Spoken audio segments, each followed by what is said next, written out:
जैसा कि आप सभी जानते हैं कि भारत अपने किलों, मंदिरों व अपने प्राचीन इतिहास के लिए जाना जाता है। भारत में बहुत से ऐसे प्राचीन किले हैं जो पूरे विश्व में प्रसिद्ध है, जिन्हें देखने के लिए विश्व के चारों कोनों से लोग आते हैं। आज हम आपको एक ऐसे ही किले के बारे में बताने जा रहे हैं जो कि अपनी प्राचीनता के लिए संपूर्ण विश्व में प्रसिद्ध है, और इस किले का नाम है मेहरानगढ़ किला। मेहरानगढ़ किला भारत के सबसे प्राचीन किलों में से एक है। यह किला भारत की समृद्धि व महानता का प्रतीक है। मेहरानगढ़ किला जोधपुर में स्थित है और यह किला जोधपुर का सबसे बड़ा किला है। दोस्तों, इस वीडियो में हम आपको इसी किले के संपूर्ण इतिहास के बारे में बताएंगे, इसलिए वीडियो को अंत तक जरूर देखें। मेहरानगढ़ किले के निर्माण का संपूर्ण श्रेय राठौड़ वंश के मुख्य शासक राव जोधा को दिया जाता है। राव जोधा ने संपूर्ण जोधपुर का निर्माण किया था। उन्होंने ही 1459 में मारवाड़ की खोज की थी। प्राचीन काल में जोधपुर शहर ही मारवाड़ के नाम से जाना जाता था। बाद में इसका नाम मारवाड़ से जोधपुर कर दिया गया। राव जोधा के पिता का नाम राव रणमल था। राव रणमल के 24 पुत्र थे, जिनमें से एक राव जोधा थे। राव जोधा 15वें राठौड़ शासक थे। जब राव रणमल ने अपने सिंहासन का विलय अपने सभी पुत्रों में किया, तो राव जोधा ने सिंहासन विलय के 1 साल बाद जोधपुर को अपनी राजधानी बनाने का निर्णय किया। राव जोधा के अनुसार कई हजार साल पुराना मंडोर का किला ज्यादा सुरक्षित नहीं था। सुरक्षा को देखते हुए जोधपुर उनके शासन के विस्तार हेतु सबसे सही जगह थी। राव जोधा ने अपने भरोसेमंद सहायक राव नारा के साथ मिलकर मेवाड़ की सेना को मंडोर में ही परास्त कर दिया और अपने दल में मिला लिया।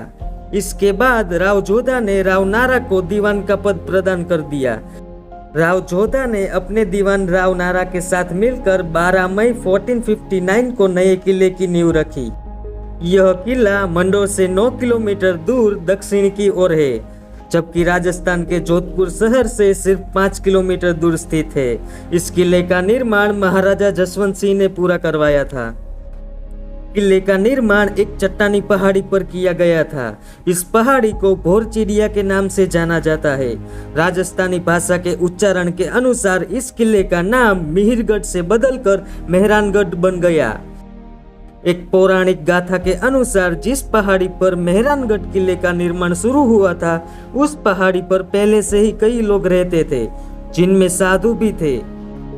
जब किले का निर्माण कार्य शुरू करने के लिए वहां से लोगों को हटाया गया, तब चिड़ियानाथ नाम के एक सन्यासी ने जाने से मना कर दिया।